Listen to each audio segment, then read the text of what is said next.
Familia ikisimama, nchi itasimama. Karibu sana. Tupige makofi. Wanachama wa chama chetu cha KAMA na wale wote ambao wamekusanyika hapa, mniruhusu ni wasalimu nyote katika jina la Bwana wetu Yesu Kristo. Bwana asifiwe. Unasemanga mwadhani agosho. Mdomo inatereza lakini mtanisamehe. Bwana asifiwe. Leo nataka kusema mwanaume, kuko na wanaume wa kuuza na wa kununua. Kuko na wanaume wa maendeleo na maondoleo.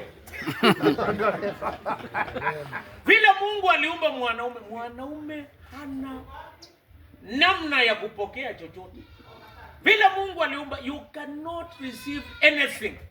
Vile Mungu alikuumba, wewe ni kupeana. You give. Kazi ya mama ni kupokea na kuongeza ndio ifanikiwe. Na wakati mwingine ukiangalia saa zingine boma haijaendelea ni kwa sababu hakuna chenye mzee amepeana. Kwa hivyo hakuna chenye mama anachunga, makelele inakuwa mingi kwa boma. Ni kwa sababu there is nothing you have given. Na vile Mungu alituumba sisi ndio kupeana. Na wakati mwingine ukikosa kupeana, makelele na changamoto inaongezeka kwa boma. Kwa hivyo ufanye chochote, imba, enda kazi, lakini jua majukumu ya kwanza ya mwanaume ni kupeana. A man is a giver. Bwana asifiwe. Kulikuwa na mzee mmoja anaitwa Esau na mzee mwingine anaitwa Jacob. Esau alikuwa na njaa, akaenda naye, alikuwa kwa grupu ya wazee ya kuuza. Kwa sababu ya njaa akaamua kuuza urithi wake, kwa sababu ya supu ya ndengu. Kamande. Anasema kamande, supu ya kamande. Ikafanya akapoteza urithi wake wote. Wazee wengi kwa sababu ya supu ya kamande. Kamande iko mingi kila pahali. Wameamua uza urithi yake, tena yeye si bwana ya boma fulani. Yeye tena sio kiongozi kwa sababu ya supu ya kamande. Hawa ni wazee wa kuuza. Hata wameuza time yao. Lakini si nyinyi, tunaongelesha wazee wengine. Nyinyi mimi najua mko sawa, lakini mniruhusu tu niongee kwa sababu ya kuongea. Lakini hii mambo haiwahusu, inahusu wengine. Kwa hivyo wazee ambaye ni wakubwa wa kuuza, kama huyu aliyeitwa Esau. Esau sold his assignment because of the appetite. Unajua kuna kitu ambacho kinasumbuanga wa mama, ni wachache wako hapa. Wa mama wanasumbuliwanga na wivu.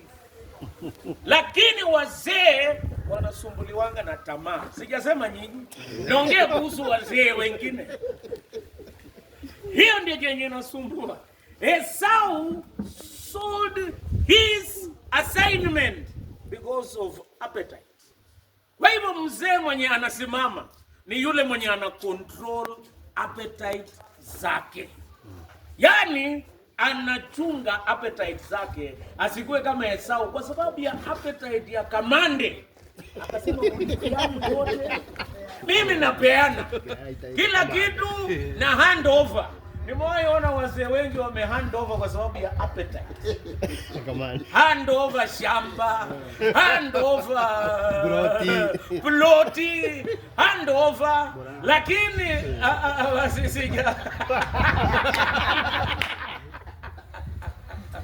Tafadhali kuwa mzee kama Yakobo. Ingawa alikuwa mjanja, lakini alikuwa ananunua, anaongeza value. Penye unaenda utaulizwa kama mzee, ulipiga hesabu ya maendeleo ama maondoleo? Ulipiga hesabu ya minus ama ya plus? Nashukuru nyinyi kama kanisa mmepiga hesabu ya plus. Hesabu ya plus, mlifika hakuna kiwanja. uko na kiwanja. Juzi nimesikia padri rafiki yangu ameniambia mumeongeza plot. Kitu ambacho inatakana plus ingine tunaongeza kujenga. Plus ingine ni kufanya mission. Tuite hapa tufanye evangelism na mission. Tuongeze wazee. Wazee wakifika 200 kwa hiyo kanisa, capacity itafika 2000. Na inawezekana. Ukiangalia watu wa Kangara na Chang'aa na watu wanaenda kanisa, wale wengine wako wengi. Kwa hivyo wale ambao wanatakana kupiga hesabu ya plus for development, very good. Wakazi ya ujenzi, very good. Na hata mwaka kesho tuongeze plus ingine evangelism. Na nakuambia kama wewe unaweza ongelesha wazee wa support Arsenal. Hata wewe unaweza convince mzee mmoja akuje kanisa. Kweli ama uongo? Unaweza kuconvince mmoja. Kwa hivyo next year kila mzee apige hesabu ya plus. Na Mungu na ushawishi. Mungu na uwezo. Piga hesabu ya plus, kanisa yetu ijae wazee. Leo nilikuwa kwa service ya Kikuyu, tulingangana wachache bwana. Padri, mimi peke yangu ndio nilicheza off tune. Wengine wote wanaelewa. Mimi nakauka tu kama padri wa zamani.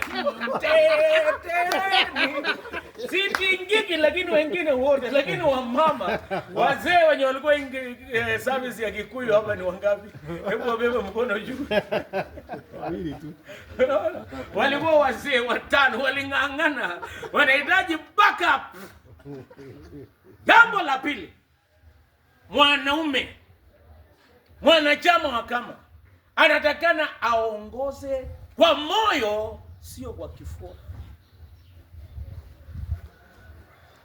Mzee atafaulu akiongoza kwa moyo, sio kwa kifua. Unajua ukiongoza watu na kifua itafika pahali kifua itakwisha. Ukweli ama uongo?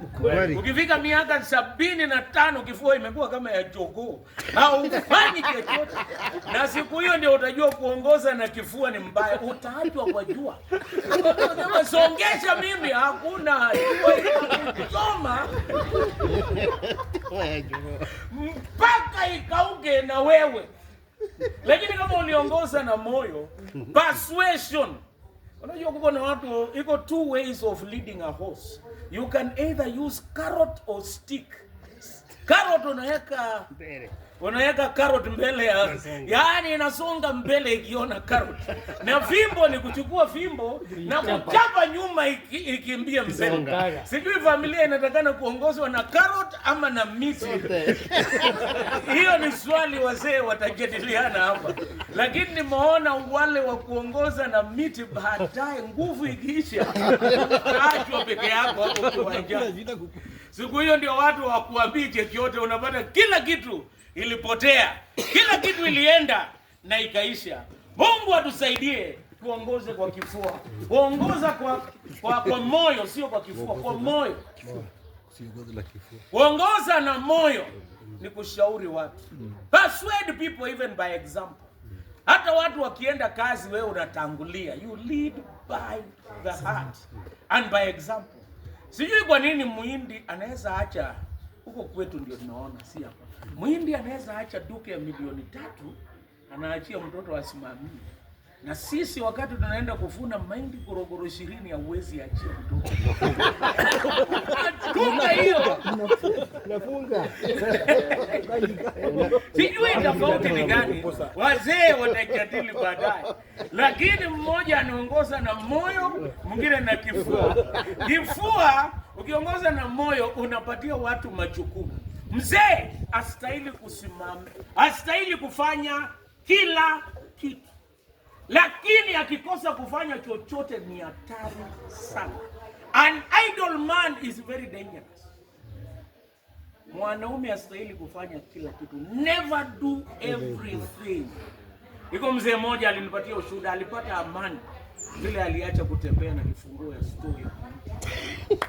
Alipata amani kwa sababu Hata angeenda wapi saa 3 ya usiku alijua unga haijashagwa kwa sababu yeye ndio anajifungua. Unga alikuwa anaweka signature, sufuria ametoboa, yani anasimamia kila kitu. Na nakwambia stress yenye alikuwa nayo mingi. Na hata pressure anapatwa. Vitu vingine kwa sababu vitu vingine funza kudelegate lakini si nyinyi. Naambia nyinyi mko sawa. Naongelesha watu wengine. Nyinyi haiwahusu hiyo maneno. Lakini haustahili kufanya kila kitu, lakini fanya jambo. Jua sehemu ambayo ni yako. Hiko kazi ambayo hakuna mtu atakureplace, hiyo ni yako 100%. Majukumu wanasema a man must provide. A man must procreate. Sijui wanasemaje kwa Kiswahili, sitasema ni mbaya. But aisemwangi, unajua Wakalenjin na wasemangi mambo mengine in public. Lakini a man must provide. A man must procreate. Must ni majukumu, hakuna mtu atakusaidia. Sijawahi ona harambee ya mtu kusaidiwa kulisha bibi. Nimeona hata wanaweza kusaidia kununua shamba. Lakini kulisha bibi yako, hiyo ni majukumu yako binafsi. Na hata ukitisha harambee, mtu mwenye anakuja kuhudhuria hiyo harambee ana nia gani? Yeye si mtu mzuri.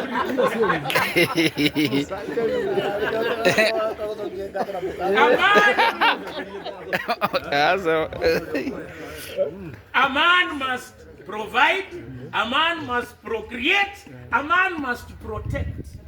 Nataka nikuambie all ladies wako na fears, real and imaginary. Pole wako wachache hapa. Yaani wako na saa zingine unafikiri, unajua wanaume wanafikirianga kila kitu mama akiongelesha anatafuta suluhisho. Ingine anataka tu kusikizwa. Sema mzee, unajua tulikosa unga. Sema iko hapo shilingi 200 enda chukua. Hapana, anataka usympathize na yeye, umsikie, protect you from real and imaginary fears. Leo unafikiri kila kitu ni suluhisho. Unajua hata kabla hajamaliza kuongea unasema mimi najua hiyo maneno, suluhisha hapa, hii pesa ndio hii hapa, hiyo maneno imeisha. Saa zingine ni kusikizwa. So you must protect them. Number 3, you must show leadership. Waoneshe watu penye wanaenda. Na hata kama huna uwezo na umeonesha direction, wataenda pale. Mungu atusaidie. Tujue kwamba you should not do everything. But there are things you must do. Leadership, protection, procreation, provision. Hiyo mambo ni yako. Na nakwambia kwa sababu wewe ndio unapeana, mama anatakana kuongeza na kuzidisha. Hata naongeleshanga wa mama kusema wa mama wanastahili wafanye maendeleo sio maondoleo. Ukipewa, huko na mama aliolewa, huko ilikuwa na mayai 6 inataga. Akaanza kukula mayai ikakuwa tamu 1, kesho akakula nyingine 2, kesho kutwa akakula 3, siku ile nyingine akakula mama. Yaani yote kwisha hiyo maneno yote hiyo. Funga hiyo chapter, mambo imeisha. Saa zingine unaweza lete, lakini ule mwingine pia hapo na majukumu yake. Lakini hata akipiga hesabu wrong, wewe fanya sehemu yako, wacha ile mwingine afanye yake. Nataka kumalizia wapendwa na kusema ya kwamba sisi tukiwa wanaume, tukiwa wazee, wanachama wa kama, a man must not fall for anything, but a man must stand for something. Usiangukie chochote. Siku hizi kumekuja maneno ya culture, na si watu ambao wana nia njema.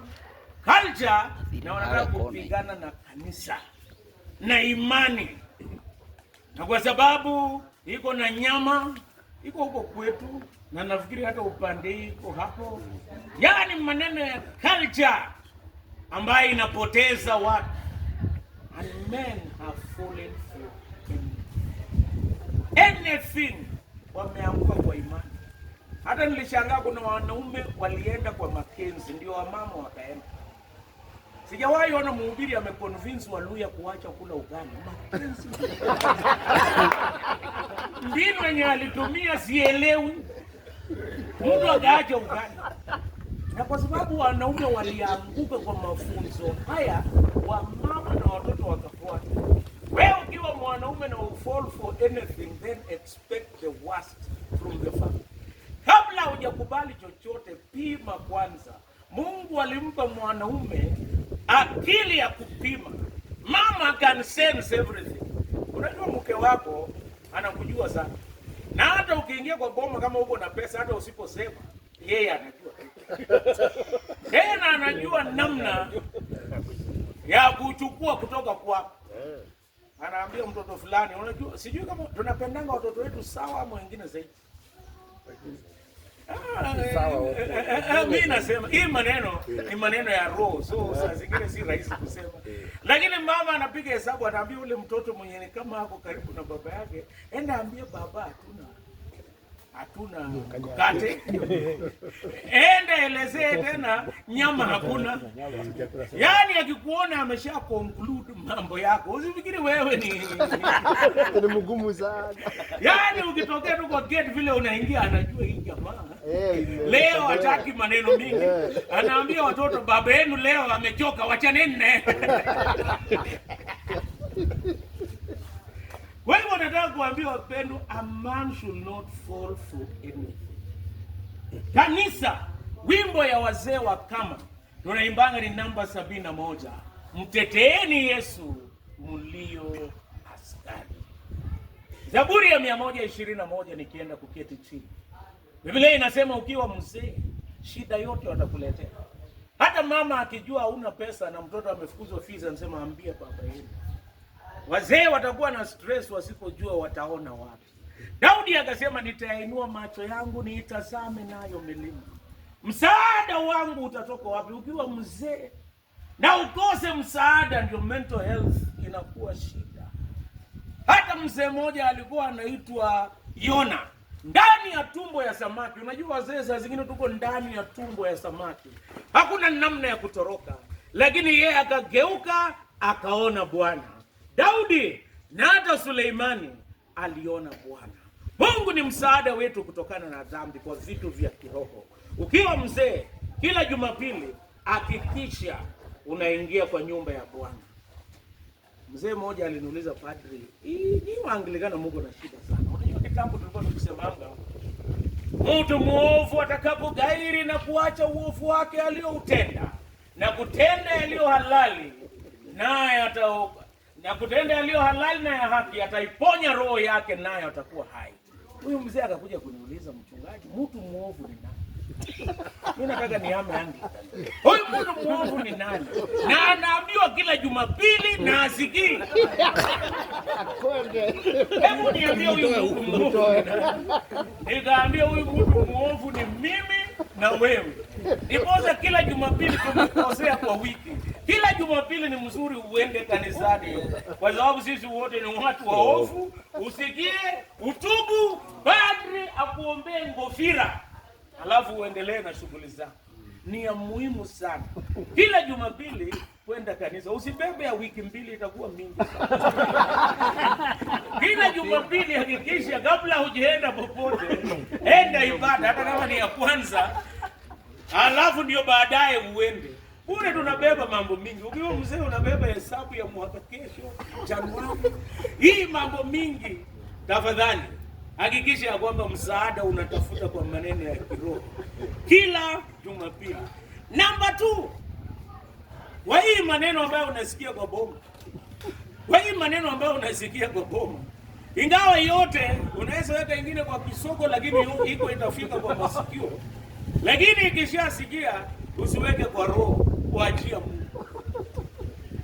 Waachia Mungu mengine. Do your part, leave the rest to God. Ukibeba hii mambo yote utaumia, because msaada inatoka kwa Mungu. Do your part, leave the rest to God. Fanya yenye unaweza kwa nguvu zako zote na kwa uaminifu na haki. Yenye inabakia kuachia Mungu. Na ukiachia Mungu, Mungu anafungua njia. na utakuta unafanikiwa. Hata kwa maendeleo yetu, do your part, leave the rest to God. Wacha Mungu awe msaada kwa mipango yenu ya 2026. Najua wazee wako na mipango mingi ya 2026. Mipango ya kanisa tumeambiwa.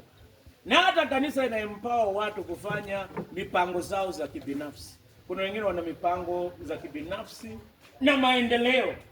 Mwaka kesho tunataka tuachie msaada wetu utoke kwa Mungu aliyeziumba mbingu na nchi. Kwa sababu aliumba mbingu na nchi, ana uwezo. Kitu cha pili, atakufungulia njia, na kitu cha tatu, atakuwezesha kufanikiwa. Mimi nilikuwa nalimanga shamba zamani. Mwaka ya kwanza kwa eka 4 nikatoka na gunia 4.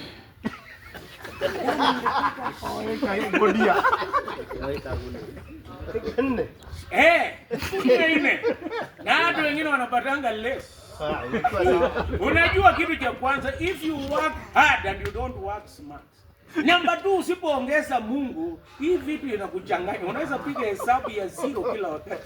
Unapiga hesabu lakini mwisho inakuwa maondoleo.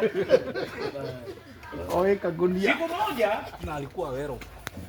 Siku moja wakatangaza tutoe pesa ya mabati kwa kanisa.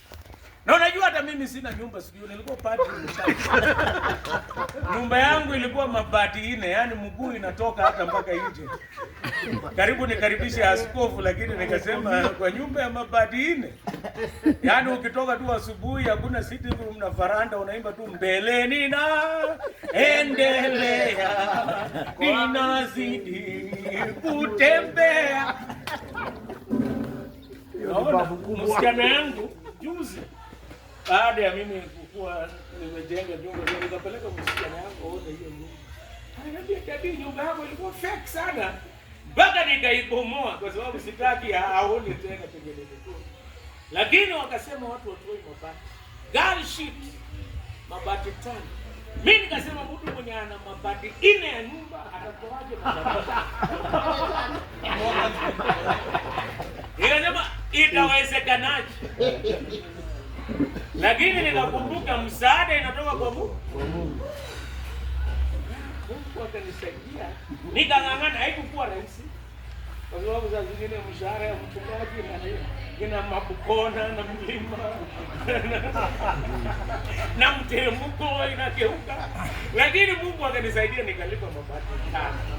Kwa hiyo kanisa ya St. John's Kibenini. Mchungaji akinitembelea nitampeleka kwa hiyo kanisa. Kutokea siku hiyo niliweka Mungu awe msaada wangu. Mambo ikabadilika. Kwa hiyo nilipata gunia 4. Mwaka ingine nikapata 150 bucks. Hapo tu. Hiyo tu. Na hata nika huko hata smart ni kuongeza Mungu. Working hard ni mimi mwenyewe nilikuwa nang'ang'ana na bidii yangu. Na baadaye wapendwa, hata mimi nikajenga nyumba. Kitu ikanikumbusha, tafuta msaada. 2026 nataka kukuombea wewe ambao umekuja hapa. Number 1, mtu muovu lazima kila Jumapili mtu muovu. Kwanza, hiyo ndio ya kwanza asubuhi. Mtu muovu upate maombi na baraka.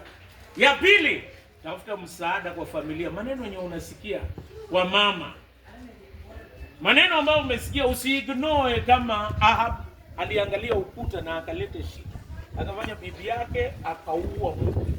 Usiangalie ukuta ufanye mke wako auwe watu bure tu kwa sababu wewe mwenyewe ndio umeangalia ukuta. Kwa hivyo don't ignore mambo haya. Sikia, tafuta msaada kutoka kwa Mungu. Na hata mengine kwa mkutano ya wazee utapata msaada na mashauri ya kukula majani na mboga ya kienyeji.